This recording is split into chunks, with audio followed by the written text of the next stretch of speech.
Yes, it's Sunday morning, and as you see, I am here on Lonesome because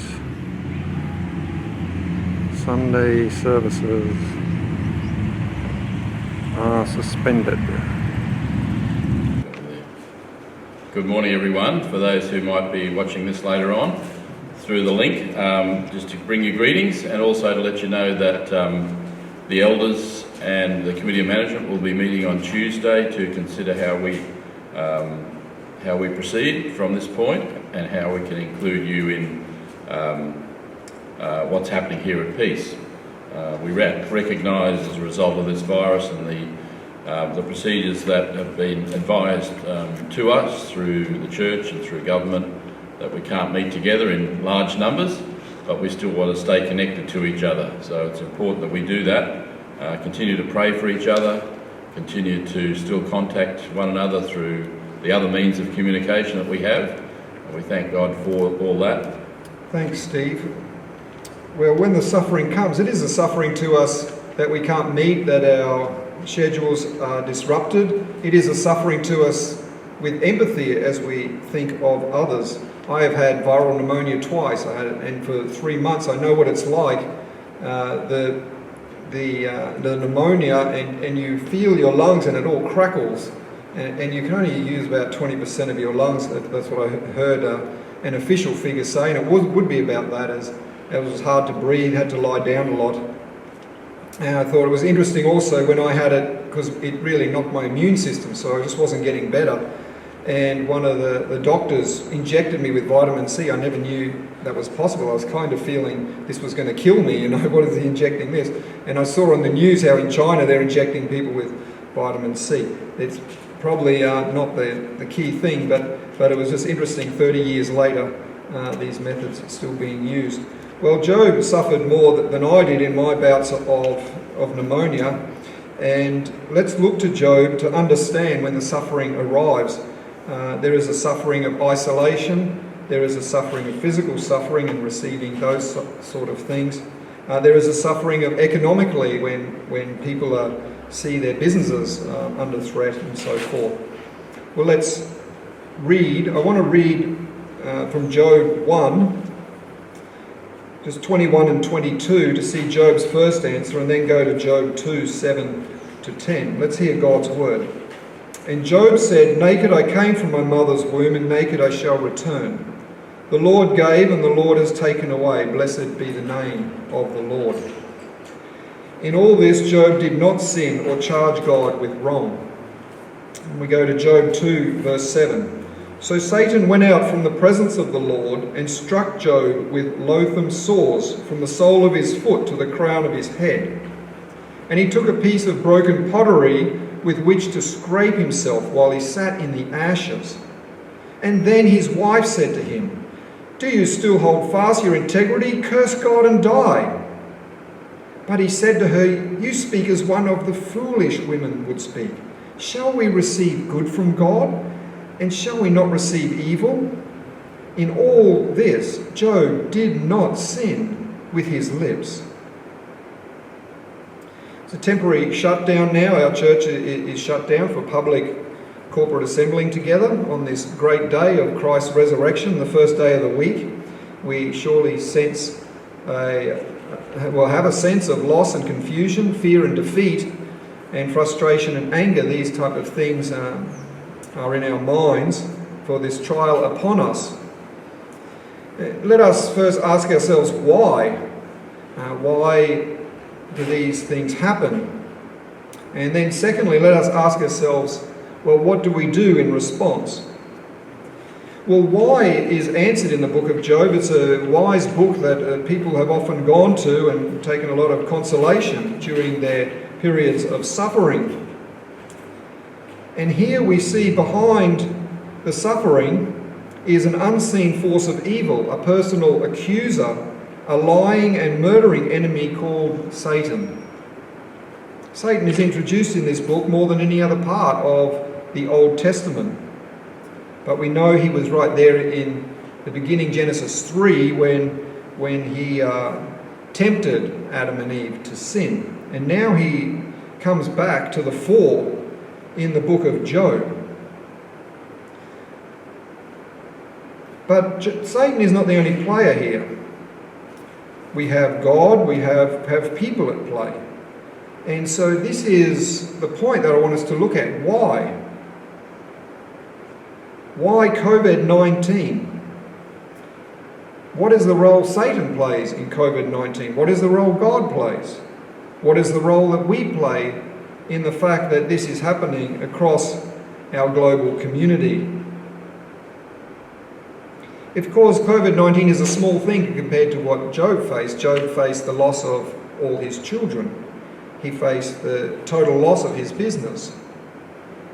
And he faced a sickness that was even worse, when he's got sores and he's got a bit of pottery and he's trying to scrape with all the pain he is feeling. He suffered so much. And in COVID-19, no one's coughing up blood. And so Job is really at his lowest peak in all ways. He hasn't died because God said to Satan, you cannot bring him to death. It's a trial that Job is under. And that brings us to this truth that when we ask why, the answer is not simply, oh, Satan does it. Or the answer is not simply, oh, because we did this sin, the cause is that this is going to happen. Because we read that Job did not sin and charge God with wrong, and yet things got worse for him. Job did the right thing, and then things got worse for him. And Job, in his own answer, doesn't ascribe it to Satan, but to God. In verse 10, he says, shall we receive good from God, and shall we not receive evil? So he sees God as the first cause. And was he right or wrong? Because it says after that, in all this, Job did not sin with his lips. So if he didn't sin with his lips, it means he told the truth. And the question he asked was, shall we not receive good from God? And shall we not receive evil? Now that word evil can be considered a calamity. You know, the works of evil. So God did play a part. So I call this the tres causes infirmitatem. That's the Latin. Makes it sound like a medical term. I'm now like the professionals on the television trying to work through COVID-19. The tres causes infirmitatem, which is very Presbyterian too, according to our confession, that God is the first cause of all things.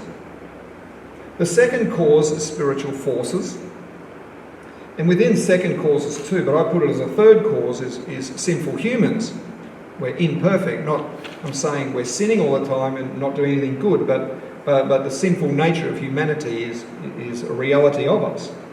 And this is the infirmitatem, the infirmities, the sufferings. Three causes of these sufferings result in what? Suffering, yes. So it results in suffering. So God is involved. So when we say COVID-19, the first cause is God, but does it come directly from God? And that's where it's wrong to say it comes directly from God. Some people get crazy in their prophecy and say, in the laboratory of heaven, God has made COVID-19 and brought it down to punish you because of this, that, or the other. No, that is completely wrong. What came directly from heaven to earth was good and very good. Genesis 1:31. It says there, God saw everything that he had made and it was very good. God is not the author of the evil in that he is the one who sinned. Heaven brought beauty and order and harmony and glory to our earth. And we can appreciate that on a beautiful autumn day like today with the sun shining and go outside and enjoy it before a curfew tells us we've got to lock ourselves in our room. God created humans, but specially, it says there also in Genesis 1 that we were created in God's image to have dominion of the earth. In other words, we were made the managers. We were made the prime minister, the president. We were able to turn things good or bad. And we were managers of a paradise, Adam and Eve. And then what happened? God rested. It was over to us. And then what happened? Satan came along. Genesis 3:1, Satan the deceiver, coming in the falsehood of a serpent, we're told an angel of light. Later, he tempted the human couple into sin.